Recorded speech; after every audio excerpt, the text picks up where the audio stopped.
রামিসা যে তার করুণ মৃত্যু এবং হত্যাকাণ্ডের যে রায় নিম্ন আদালত কর্তৃক ঘোষিত হয়েছে সেই রায়ের রেফারেন্স হিসেবে আসার জন্য অপেক্ষা করছিলাম যে এই রেফারেন্সটি নথিটি বর্তমানে সুপ্রিম কোর্টের হাইকোর্ট বিভাগের আদান প্রদান শাখায় গৃহীত হয়েছে। এখান থেকে এটি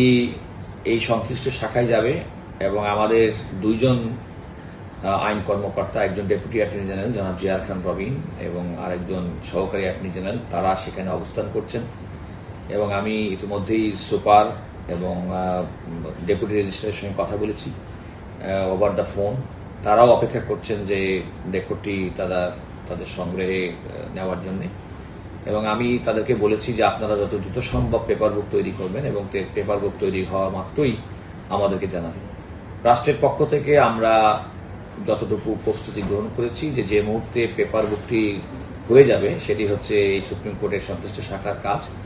তখনই আমরা আগামী রবিবার থেকে মাননীয় প্রধান বিচারপতি যে নতুন বেঞ্চ গঠন করেছেন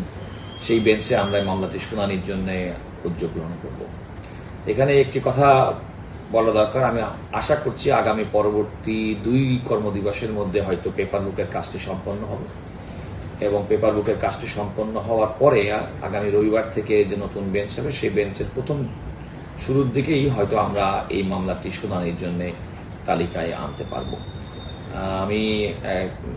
এতটুকু বলতে চাই যে এরকম একটা নির্মম হত্যাকাণ্ডের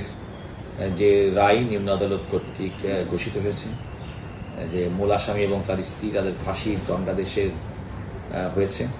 এবং তার মানুষের যে প্রত্যাশা যতদূর সম্ভব এই রায়টি বাস্তবায়ন হোক এবং বাস্তবায়নের পদক্ষেপ হিসেবে আজকে রেফারেন্স হিসেবে যেটি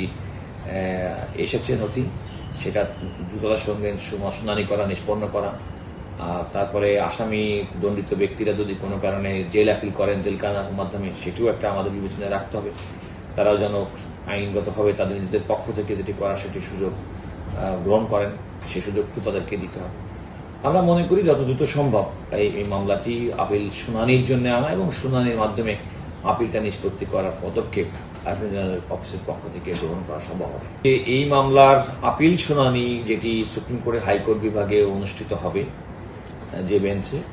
আমাদের পক্ষ থেকে সুস্পষ্ট কথা যে আমরা কোনোদিন বিলম্ব ঘটাবো না, আমরা কোনো মুলতবি গ্রহণ করবো না, ইভেন কি একদিনের জন্য না। অর্থাৎ যে মুহূর্তে থেকে মামলাটির শুনানি শুরু হবে সেই মুহূর্ত থেকেই রাষ্ট্র এই মামলাটির শুনানি করবে এবং আমরা ইতিমধ্যেই আগেই জানিয়েছি যে অ্যাটর্নি জেনারেল অফিসের পক্ষ থেকে ডেডিকেটেড লয়ার আমরা সিলেক্ট করেছি যারা এই মামলাটির শুনানি করবেন এবং আমরা প্রত্যাশা করি যতদূর সম্ভব আপিলটি নিষ্পত্তির মাধ্যমে রায় কার্যকরের দিকে এগিয়ে যাবে।